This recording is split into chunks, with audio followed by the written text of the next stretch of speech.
DY. Patil ग्रुपच्या वतीनं महाराष्ट्र शासनाचा कृषी विभाग, आत्मा प्रकल्प आणि कृषी विज्ञान केंद्र तळसंदे यांच्या संयुक्त विद्यमानं सतेज कृषी आणि पशुपक्षी प्रदर्शन 2025चं आयोजन करण्यात आलंय. प्रदर्शनाचं यंदाचं 7वं वर्ष आहे. यंदाच्या प्रदर्शनात 200पेक्षा जास्त कृषी कंपन्यांचा सहभाग, 150पेक्षा अधिक पशुपक्ष्यांचा सहभाग आहे. या प्रदर्शनानिमित्त पीक स्पर्धेचं आयोजन करण्यात आलंय. यामध्ये कोल्हापूर जिल्हा आणि जिल्ह्याबाहेरील 150हून अधिक शेतकऱ्यांनी सहभागी होत आपल्या वैशिष्ट्यपूर्ण कृषी उत्पादनांचं सादरीकरण केलं. फळं, फुलं, पालेभाजी आणि ऊस अशा 4 गटांमध्ये घेण्यात आलेल्या या पीक स्पर्धेचं आज परीक्षण करण्यात आलं. यामध्ये 15 किलोचा कोहळा आणि 10 किलोच्या भोपळ्यानं सर्वांचं लक्ष वेधून घेतलं. कृषी विज्ञान केंद्र तळसंदेचे तज्ज्ञ डी.एम. पाटील यांनी या पिकांचं परीक्षण करून वैशिष्ट्यपूर्ण पिकांची माहिती दिली. फळं, भाजीपाला, फुलं आणि ऊसाचे नमुने या ठिकाणी आलेले आहेत. नाविन्यपूर्ण बाब म्हणजे कोहळ्याचा 10 ते 12 किलोचं फळ या प्रदर्शनामध्ये मांडलं गेलेलं आहे.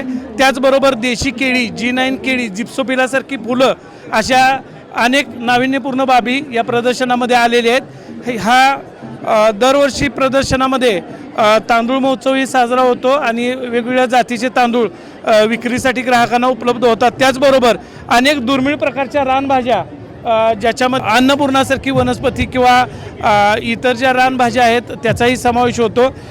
पॉलिहाऊसमधील काही पिकं ज्याच्यामध्ये रंगीत डोबळी मिरची, त्यानंतर साधी मिरची, आलं वगैरे अशा पिकांचाही इथं समावेश होतो आणि ही सर्व पिकं बघण्यासाठी लोकांना इथं मांडलेली आहेत. आपण इथं बघू शकता जरबेरा आहे, जिप्सोफिला आहे, निशिगंध आहेत, असे अनेक फुल पिकांचा सुद्धा समावेश या पीक प्रदर्शनामध्ये केलेला आहे. यामध्ये सहभागी शेतकऱ्यांनी या प्रदर्शनाचा लाभ होत असल्याचं सांगत आपल्या पिकाची माहिती दिली.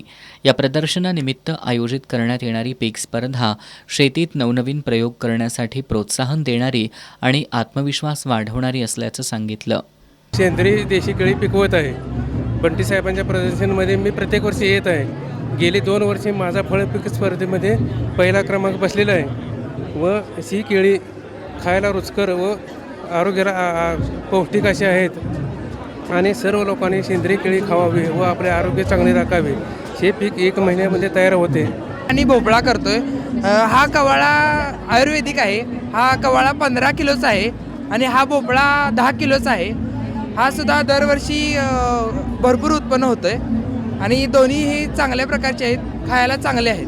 या प्रदर्शनात देश-विदेशातील विविध नामांकित कंपन्यांचा शेती आणि शेतीपूरक व्यवसायासाठी लागणाऱ्या यंत्रसामुग्री, खतं, बी-बियाण्यांसह शेतीला तंत्रज्ञानाची जोड देणाऱ्या उत्पादनांसह सहभाग आहे. याचबरोबर पशुपक्षी दालन, धान्य महोत्सव, तांदूळ महोत्सव यांचं शेतकऱ्यांमध्ये आकर्षण असून आज प्रदर्शनाच्या दुसऱ्या दिवशी शेतकऱ्यांचा प्रदर्शनाला उदंड प्रतिसाद मिळाला. गोकुळ दूध संघ, संजय घोडावत ग्रुप, महालक्ष्मी शेती विकास केंद्र शाहूपुरी कोल्हापूर, चितळे डेअरीज हे या प्रदर्शनाचे प्रायोजक असून एस न्यूज माध्यम प्रायोजक आहेत.